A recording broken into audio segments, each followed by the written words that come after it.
Today's episode is sponsored by Midwest Fire.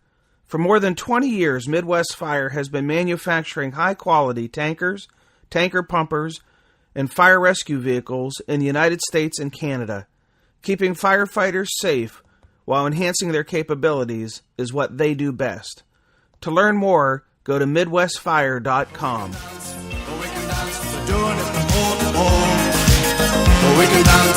We can dance, everybody look at your hands.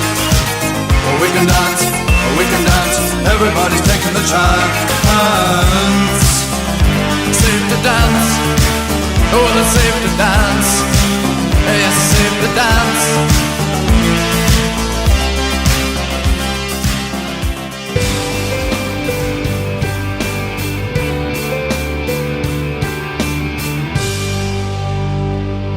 Hello and welcome to episode 232 of the Situational Awareness Matters show. I am your host, Rich Gassaway. The purpose of this show is to improve situational awareness and high-risk decision-making for individuals and teams who work in high-stress, high-consequence, time-compressed environments with changing conditions. The SAMatters mission is simple. We want to help you see the bad things coming in time to avoid bad outcomes. I'm coming to you today from my office in St. Paul, Minnesota, where I have just returned from programs in Texas and Canada. Today's feature segment is part 2 of a 2-part interview with Franklin Fire Chief Kevin LaChapelle discussing a mayday event that occurred in a multifamily residential fire in Franklin. If you're new to the show, stick around after the feature segment to learn more about our mission, how you can attend or host a live training event, and how to get connected with us on social media. All right, let's jump into our feature segment, part 2 of my interview with Fire Chief Kevin LaChapelle.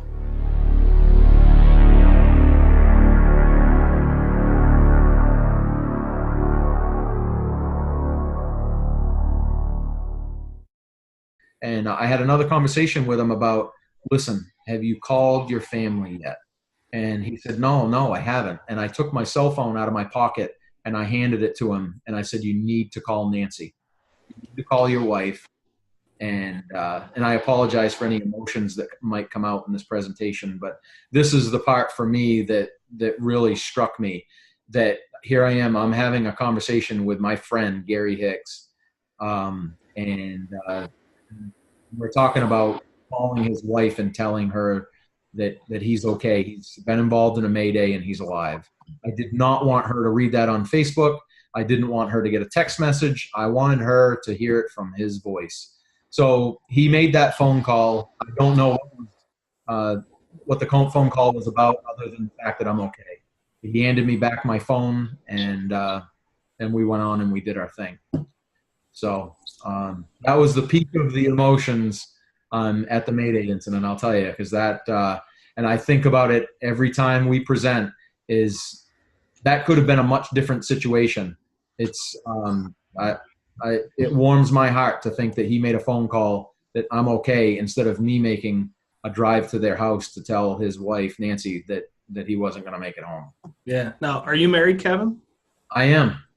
Did you call your wife and say, we had a mayday, but everybody's okay? I did once I got back to the fire station. Our families all kind of know that we're at incidents. Most of our families either listen on, Broadcastify, or they just know that we're out. If our pages are left at home, they're listening.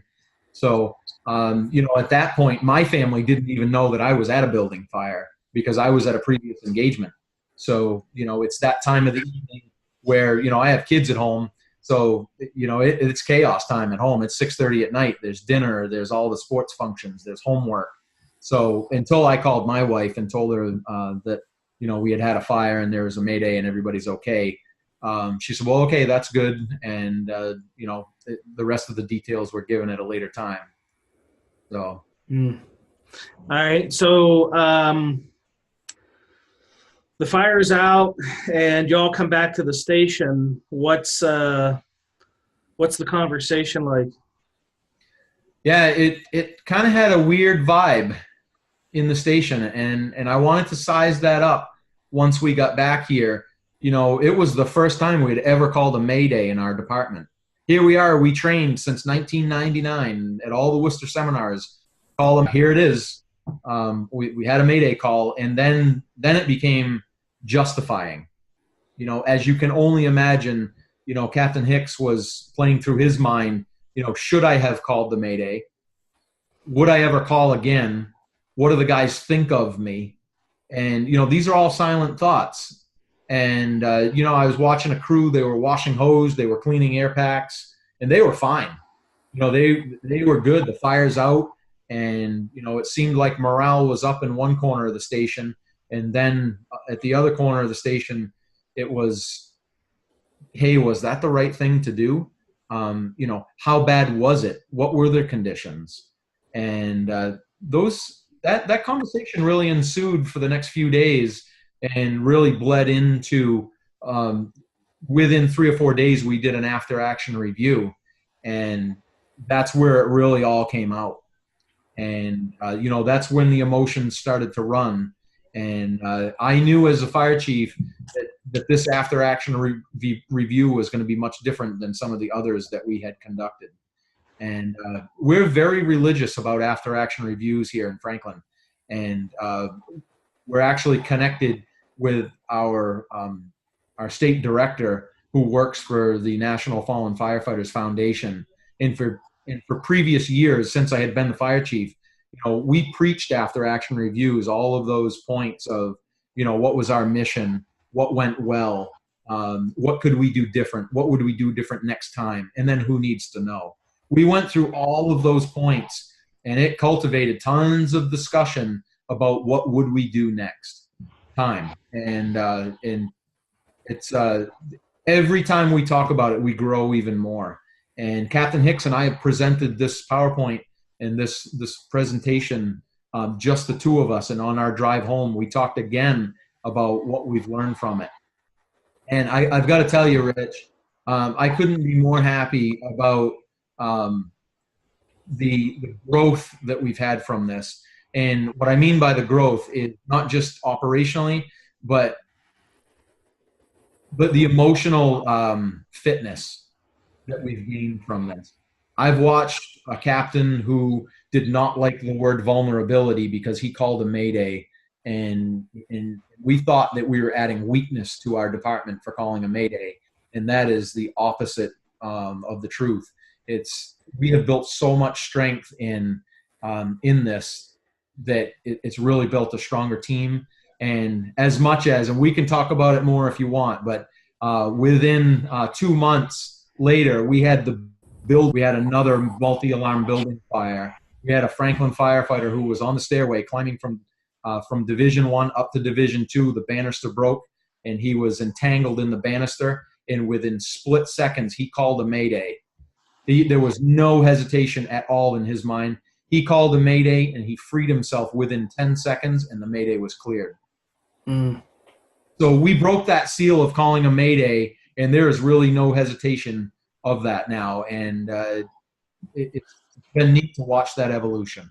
Did Captain Hicks ever admit to you or to others that he was concerned about what people would think of him or say about him because he called the mayday?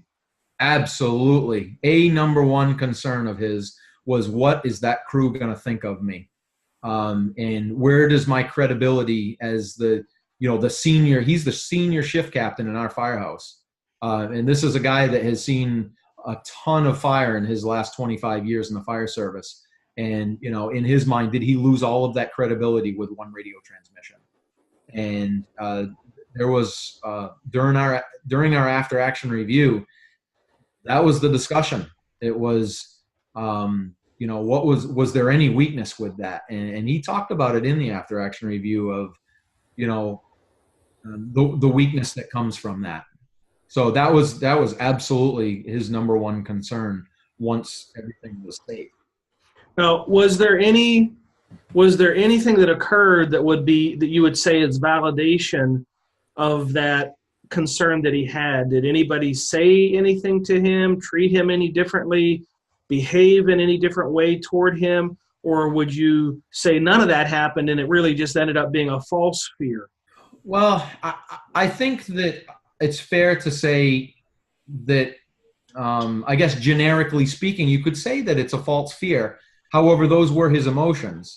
And, I think in the end, and here we are in 2018, we know looking back that it built confidence in our crew and they tried to tell him that night and days after the incident that, no, that was the right thing to do. And that's what we're trained to do. Don't second guess yourself. And what I watched, Rich, was I watched a firehouse get him through those thoughts of, I shouldn't have called. And they really helped coach him through that. Now, were there a couple of our members that said, listen, stop talking about it. Enough already. Stop beating yourself up. Yes, there was. We'll get through it. And that's exactly what has happened. We're on the other side of it now. And did he say, Chief, when he was getting ready to call the mayday, and he may not remember this and therefore didn't say it, but did he say anything as he was thinking I should call a mayday? Was he in that moment saying, oh, but what will others think of me if I do this? Absolutely not. And I had never thought of that point until you just mentioned it now, that it never even crossed his mind of what are they going to think of me. He said what consumed his mind was, I've lost my crew and I'm responsible for them. I need to call a mayday. So he can chronologically go through those thoughts and you can see his algorithm of the conclusion was, I need to call a mayday. And it all happened very quickly. And he said it was muscle memory because that's what he had been taught. Yeah. Yeah. So he didn't take time to analyze the personal psychological consequence of what will others say? And the reason I asked that question, Kevin, is how many times I end up talking with people who get in a bad spot that didn't call a mayday, and these thoughts of, I didn't because other people will think that I'm weak or they'll think that I'm incompetent. And these kind of thoughts actually drive them to not call the mayday and to continue on and try to get themselves out of their bad spot that they should have called the mayday for, minutes ago. Yeah, absolutely. One of the slides in our presentation, and I'll read it quote unquote, is firemen were loath to speak that word mayday, ashamed to call for help, to admit that the heat, the smoke, and the flames might be tougher than they were. Men called mayday only before they died, or when they believed that they would die. And that's a quote from Sean Flynn from the book 3,000 Degrees. And that right there, Rich, is what I think we have struggled with in the fire service. And here in Franklin, we struggled with it up until Captain Hicks called that mayday. And typically in our careers, you think of all the after action reviews that have happened, all of the NIOSH reports that we've read, that a mayday means this is where you'll find me. So we looked at that, and I'm glad that we're on the other side of it. That's for sure. What are some of the other lessons that came out of the after action review? The Franklin Fire Department has entered into this dimension now where our call volume is up, and we all now know that we just need to expect that when we're operating in a chaotic time, we're operating when there's multiple calls, that when a significant incident comes in, we need to slow our pace down, because that is the recipe for someone to die. And we've talked about it even after the after action review at other incidents and at other after action reviews from other incidents that listen, when it's chaotic, we need to be on extra alert. Our situational awareness needs to be as heightened and as strong as ever.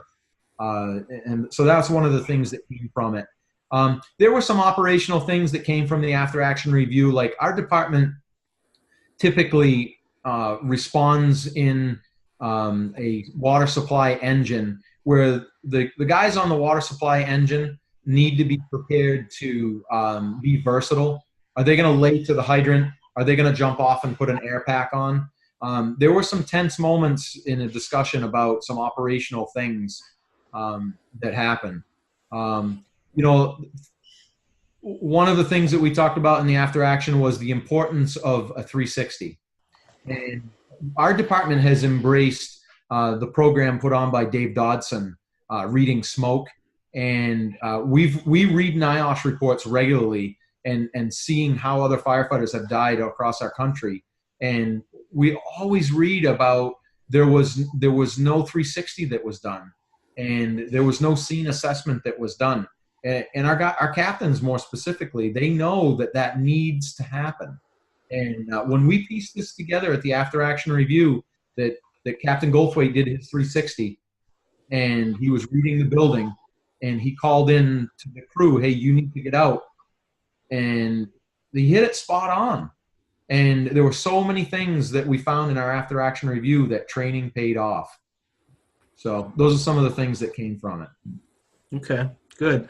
Now, has your department changed anything as a result of this incident? I really don't think that we have changed any operational function because of this particular incident, but we have embraced change as a whole based on our staffing levels.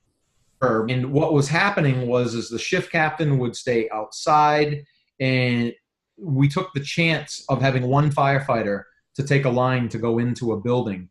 And we would split our crew up, and for a tone for a building fire, we would take the shift captain and a firefighter and respond out in one engine, and the third firefighter would respond behind in the water supply engine.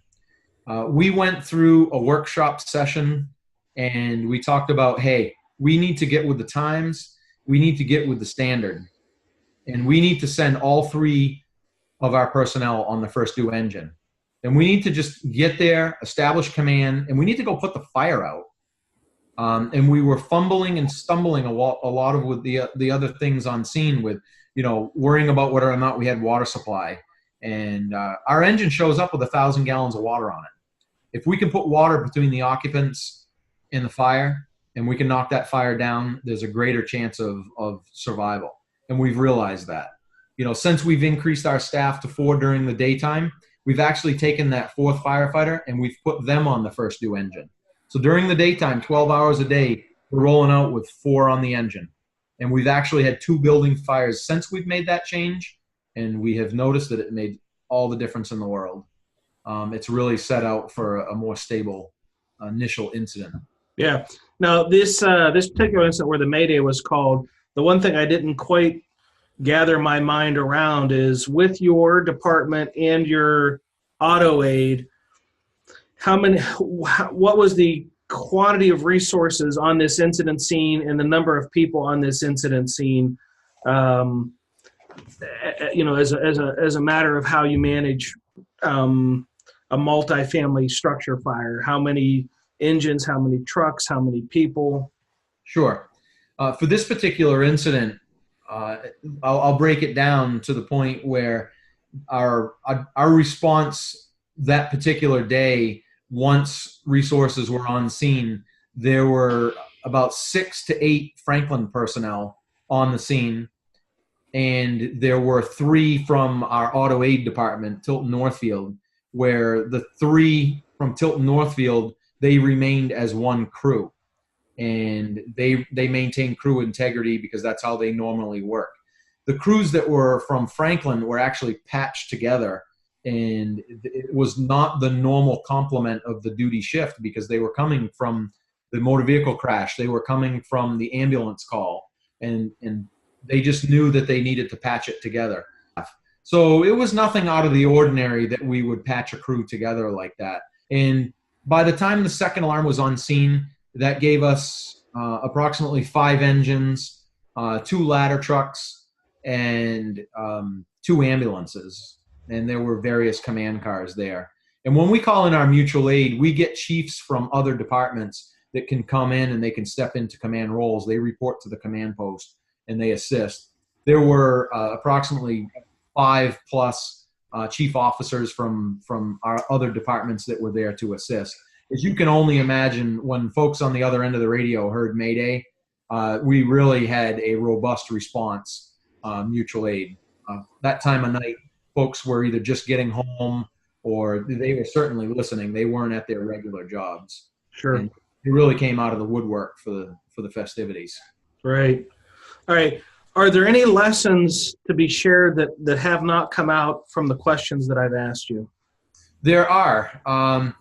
As we've presented this, one of the bigger things we want people to ask in their own departments is, why don't we ask for help?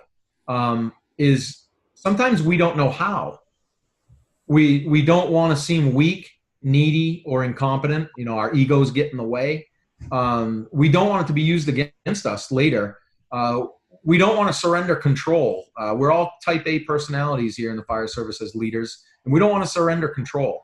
And we don't want to feel indebted forever to either other crews, other departments.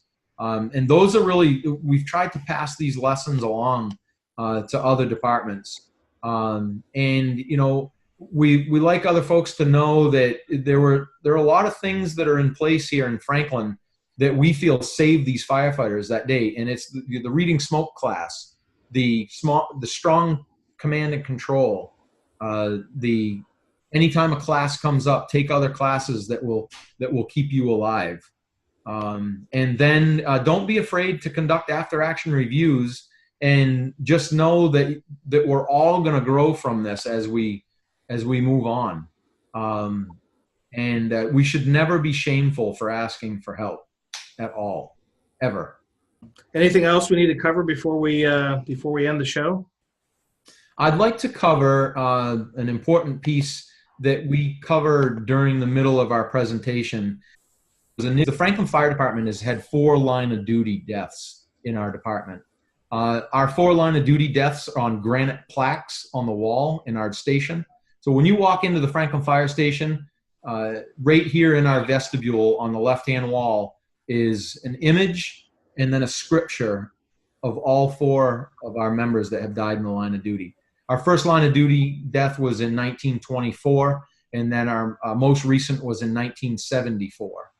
And our first firefighter, Peter Savoy, was killed in a wall collapse. Firefighter Charles Dodge, at that time they were called firemen. Fireman Dodge was thrown from the ladder truck in 1928, and he head struck a tree and he was killed instantly. Deputy Chief Robert Cunningham was killed from being electrocuted during a fire investigation. He died 1 year later after the fire. And firefighter St. Jacques died from cardiac arrest after leaving a building fire.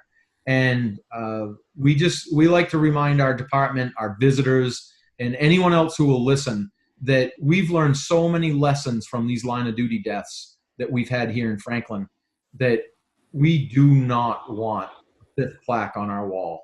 And I remember driving into School Street, this Mayday incident with Captain Hicks, thinking, we're going to add a 5th plaque to the wall, and it's going to be on my watch.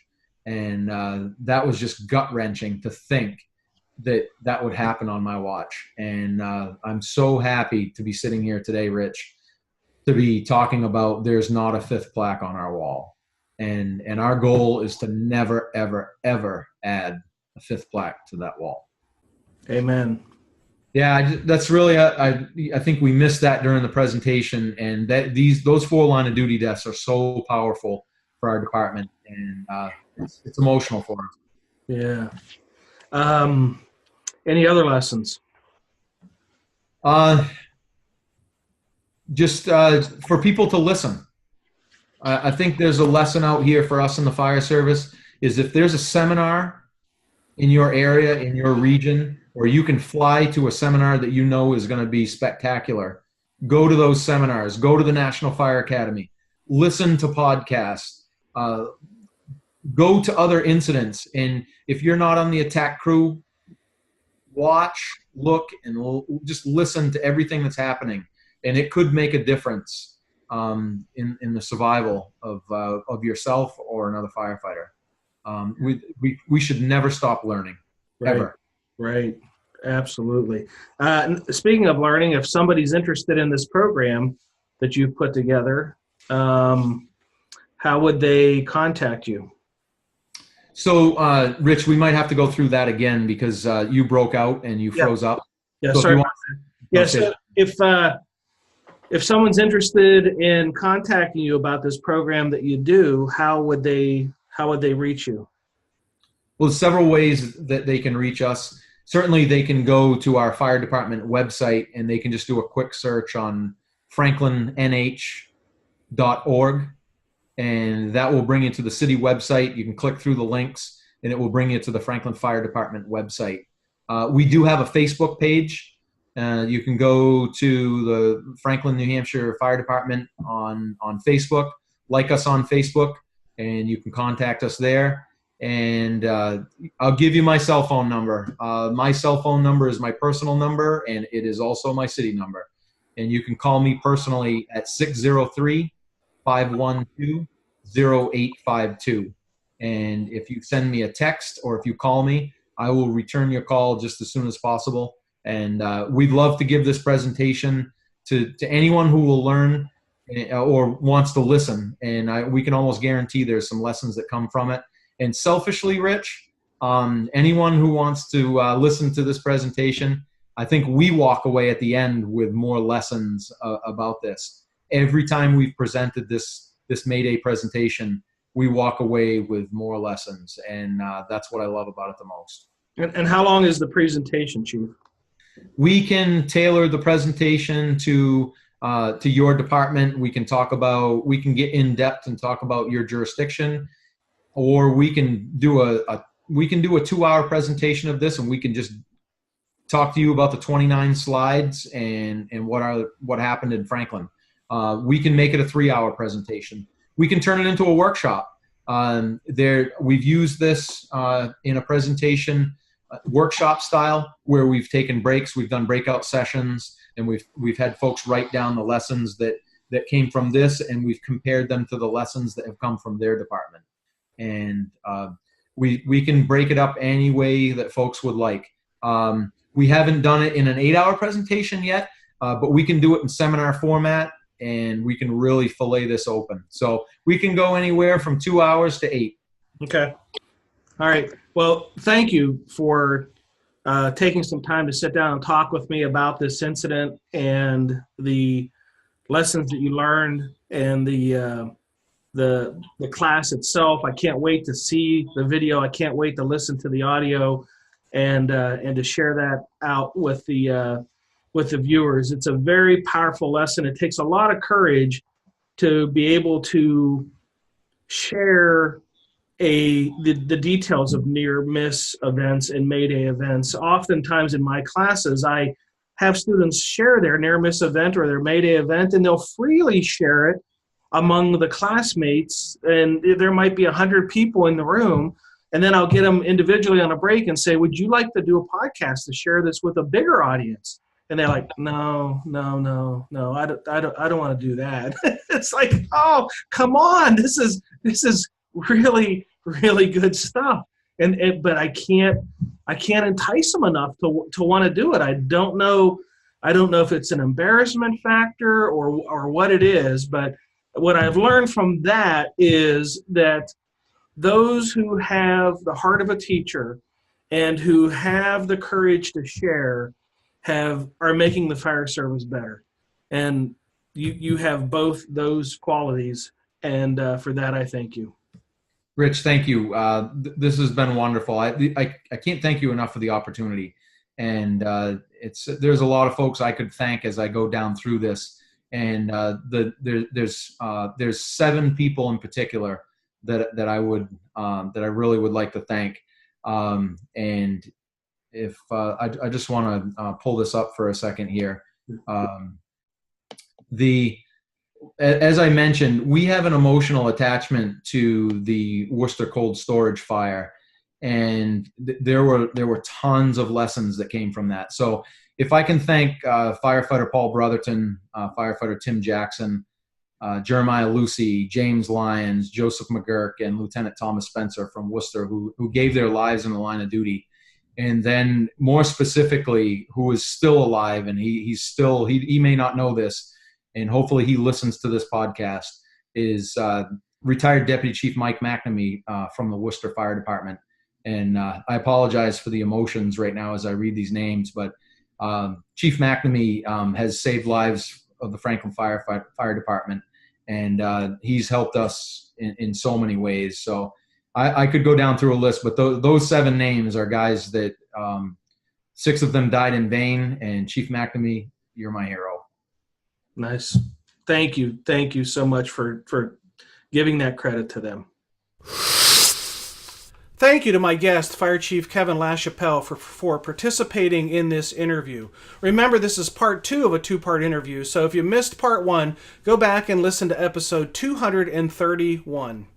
Since 2007, SAMatters instructors have helped more than 1,200 organizations and more than 65,000 individuals improve high-risk decision-making, including first responders, industrial workers, military personnel, business leaders, medical professionals, utility workers, highway workers, aviation workers, oil refinery operators, and more. If you work in a high-risk, high-consequence decision-making environment, then I'm here to help improve your safety and your survival.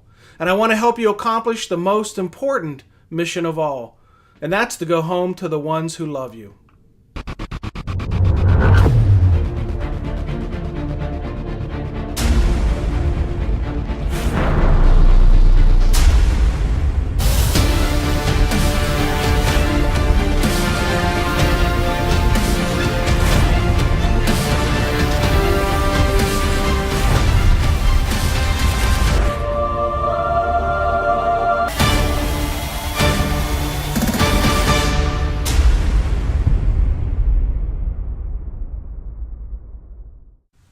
I'd like to take a moment to honor and thank the companies, organizations, agencies, and departments that have hosted recent Situational Awareness Matters training for their team members. Fire Rescue International in Dallas, Texas. Northwest Fire District in Houston, Texas.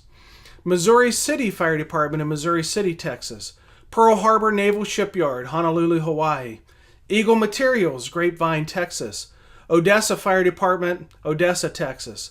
The Columbia Shoe Swap Regional District in Salmon Arm, British Columbia, and the Portsmouth Naval Shipyard in Kittery, Maine. And by the time this episode airs, I will have completed a situational awareness program for the Badger Firefighters Association in West Bend, Wisconsin. If you're interested in attending one of the upcoming programs, on October 12, I'll be presenting for the Minnesota State Fire Chiefs Association Conference in St. Paul, Minnesota. October 13 and 14, the Boggs Run Fire Department in Benwood, West Virginia. October 17, the Association of Canadian Ergonomists Conference in Sudbury, Ontario. October 19, the Loudoun County Fire Officers Seminar in Loudoun County, Virginia. October 28, Clearwater Regional Fire Service in Alberta, Canada. November 3 and 4, the Anderson County Fire Department just outside of Greensboro, North Carolina. November 7, the University Heights Fire Department in University Heights, Ohio. November 8th, the Volunteer and Combination Officers Section Symposium in the Sun, Clearwater Beach, Florida. November 14, the Rogue Interagency Training Association in Medford, Oregon. November 19, the Shoreline Fire Department in Shoreline, Washington. And November 24 through December 7, Syncrude Oil Refinery, Fort McMurray, Alberta. To see the locations of all the upcoming Situational Awareness Matters tour stops, just head over to the SAMatters.com website and click on the blue box on the right side of the homepage labeled Live Training Dates. If you're interested in hosting a program, just click on the Contact Us tab on the top of the homepage of the SAMatters.com site, and I will give you a call. If you want to get connected with our SA Matters community of learners, there's a couple ways you can do that. Check the show notes for how to get connected with us through our newsletter membership, podcast subscriptions, YouTube subscribers, and followers on our Facebook page, Twitter feed, LinkedIn, and Instagram. There we share ideas about how to improve situational awareness, how to make better decisions under stress, and how to improve skills of critical thinking and resilient problem solving. Well, that's it. Episode 232 of the SAMatters show is complete. Thank you to our guest, Fire Chief Kevin LaChapelle, for sharing the story of your department's Mayday and the lessons that you learned from it. Thank you to our awesome sponsors, Midwest Fire and Chief Miller. Thank you to all the companies, agencies, and organizations that have hosted Situational Awareness Matters training programs. Thank you to all the organizations that have hosted the live, virtual, internet-based training events. Thank you to the more than 2,000 students and graduates of the highly acclaimed SAMatters Online Academy. And most importantly, thank you, the listeners and viewers of this show, for sharing some of your valuable time with me today. I really appreciate your support of the SAMatters mission. Be safe out there, and may the peace of the Lord and strong situational awareness be with you always. You've been listening to the Situational Awareness Matters radio show with Dr. Richard B. Gassaway. If you are interested in learning more about situational awareness, human factors, and decision-making under stress, visit SAMatters.com. If you are interested in booking Dr. Gassaway for an upcoming event, visit his personal website at richgassaway.com.